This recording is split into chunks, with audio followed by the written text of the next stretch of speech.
साध्वी, खूबसूरत साध्वी, शरीर को इतना महत्व दे दिया। जय श्री राम, जय गंगा मैया। अभी महाकुंभ चल रहा है, आशा है आप लोग खूब स्वस्थ होंगे, आनंद से होंगे। जो लोग कुंभ में गए हैं उनके तो आनंद की कल्पना ही रोमांच पैदा करती है।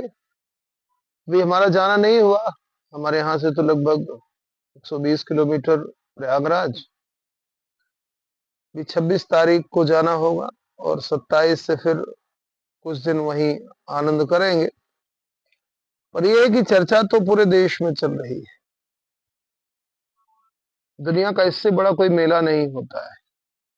सारे साधु संत सबका आना होता है, आम आदमी जाता है। बहुत सारे लोग इस आश्चर्य मई मेले को देखने जाते हैं। ज्यादातर लोग श्रद्धा से जाते हैं, गंगा मैया में स्नान करते हैं। इन सब के बीच में तरह तरह की बातें हो रही हैं। कई सारे ऐसे लोग साधु बन के भी जा रहे हैं और मीडिया अपनी तरह से इनको अलग तरह से परिभाषित करती है। भी एक लड़की, उसका क्या नाम है, कोई मॉडल थी, वर्षा हर्षा रिचारिया, हर्षा या वर्षा कुछ ऐसा नाम है। एक आईआईटी किया हुआ व्यक्ति, अब है ऐसा शायद कुछ नाम है। कल श्रीमती जी ने चर्चा किया, अच्छा मुझसे बताया, 5-7 दिन पहले की बात है कि ये देखिए आईआईटी किया हुआ व्यक्ति साधु है, महात्मा है। तो मैंने कहा कि ये कोई पहली घटना तो नहीं है। बहुत सारे लोग, बड़े बड़े इंजीनियर, डॉक्टर्स साधु हैं। इसमें कोई आश्चर्यजनक घटना हो गई होगी, कोई पहला व्यक्ति जिसने आईआईटी किया हो और साधु हो। मुझे थोड़ा सा वीडियो दिखाया तो मैंने कहा कि मुझे तो ये कंफ्यूज लग रहे हैं। अब मीडिया को मैं देख रहा हूं कि मीडिया का ध्यान अपनी टीआरपी पे रहता है। उसका क्या असर समाज पर पड़ेगा, इससे कोई मतलब नहीं। ये तो सब व्यापारी हैं, व्यवसायी हैं। कुंभ हो रहा है तो कुंभ को व्यवसाय की तरीके से पेश करके और कहाँ इनको अधिक मसाला मिल जाए।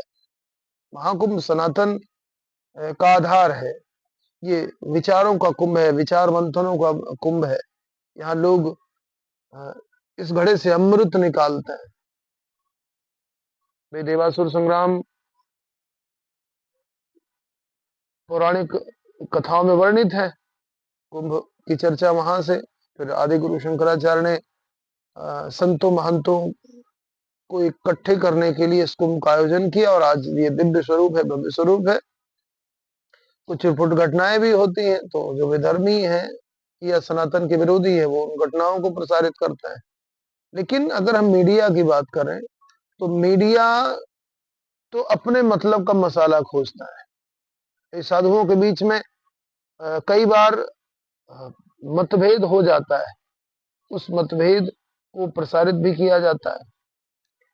अभी ये जो लड़की आई, क्या नाम है, हर्षा रिछारिया, मॉडल थी, यूट्यूबर थी, रील आदि बनाती थी।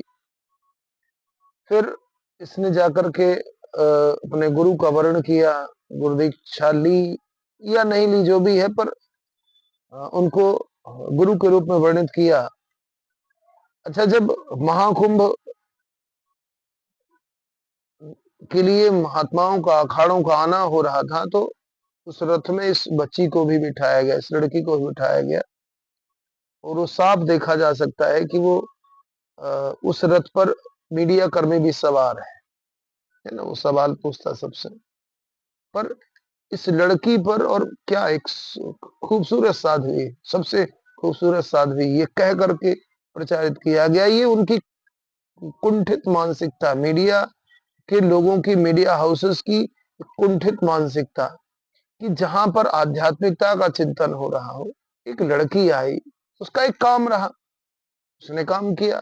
अब कौन सा काम रहा भी वो बहुत सारे लोग इस तरह से कर रहे हैं, तो उसको अधिक प्रचारित किया गया और इसके पश्चात इतना वो मानसिक रूप से प्रताड़ित हुई और उसकी वजह मीडिया है।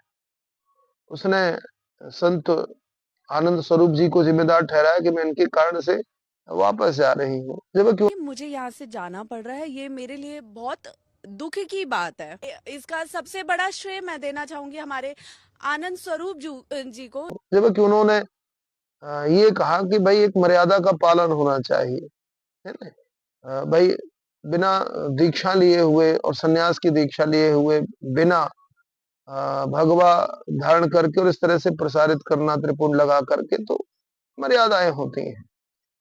इस मर्यादा के लिए उन्होंने कहा। फिर दूसरे अब दो फांट हो गए इसमें संतों के भी, जो नहीं होना चाहिए। और उस बच्ची ने फिर रोते हुए वीडियो भी बनाया। तो एक तो ये मुद्दा रहा, जबकि इन सब की कोई आवश्यकता नहीं थी। ना तो मीडिया को इन सबको इस तरह से प्रसारित करने की, खूबसूरत साध्वी शरीर को इतना महत्व दे दिया। ये शरीर से इतर आत्मा के व्यवहार का ये कुंभ है, आध्यात्मिक चिंतन का ये कुंभ है। यहाँ पर मीडिया ने लोक व्यवहार और अ, शरीर की सुंदरता को इतना बल दिया कि घृणा होती है ऐसे मीडिया के लोगों से, इनके विचारों से। फिर अब है जो व्यक्ति आईआईटी किया हुआ है, उसको भी बाहर का रास्ता दिखाया गया अखाड़ों के द्वारा। कारण उसका स्पष्ट है। जो वही राम अल्लाह है कि ये फैक्चुअल है, जो ज्ञानी की तरह पोज कर रहे हैं। अब वो खुद कंफ्यूज है, भ्रमित है कि मैं चाह क्या रहा हूं, मैं कर क्या रहा हूं। फिर भाई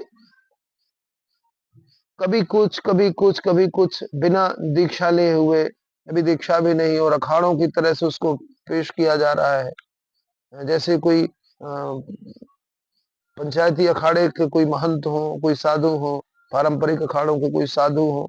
इस तरह से मीडिया के द्वारा अभय जी को भी, जो साधु के रूप में है, उनको भी प्रसारित किया गया। अब जब बात अखाड़ों की आती है, परंपरा की आती है, तो अभी तो दीक्षा भी नहीं ली हुई। अब जब दीक्षा नहीं ली हुई है तो फिर अखाड़े का कोई तुक ही नहीं है, परंपरा का कोई तुक ही नहीं है।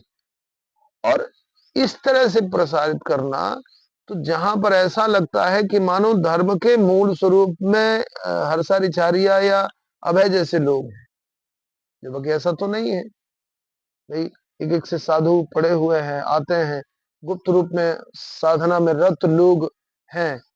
ये जब से सोशल मीडिया का जमाना शुरू हुआ, तो बहुत सारी अच्छी बातें भी प्रसारित होती हैं और बहुत सारी ऐसी बातें लाभ के लिए, और खास करके मीडिया। अभी 2000 में हम लोग वहां थे, 2012 में भी जाना हुआ, तो इतना प्रोपेगेंडा नहीं था।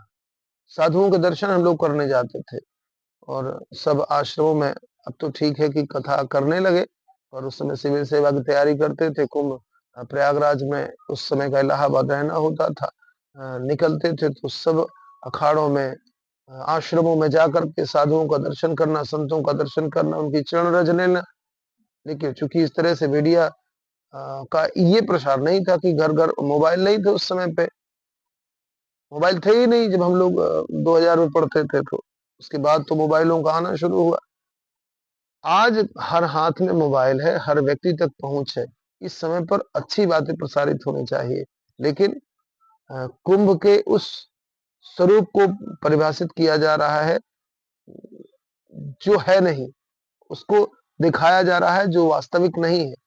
इसलिए सबको इस बात पर चिंतन करना चाहिए। और अगर इनको जाने के लिए कहा गया, तो उसमें सबसे बड़ी वजह किसी महात्मा का कोई दोष नहीं, किसी साधु का कोई दोष नहीं। सबसे बड़ा दोष कुत्सित मानसिकता के ग्रस्त लोगों का है, जो मीडिया का प्रतिनिधित्व कर रहे हैं। तो ये सबको इस बात पर चिंतन करना चाहिए। जय श्री राम, जय गंगा मैया, जय भारत माता, जय गो माता।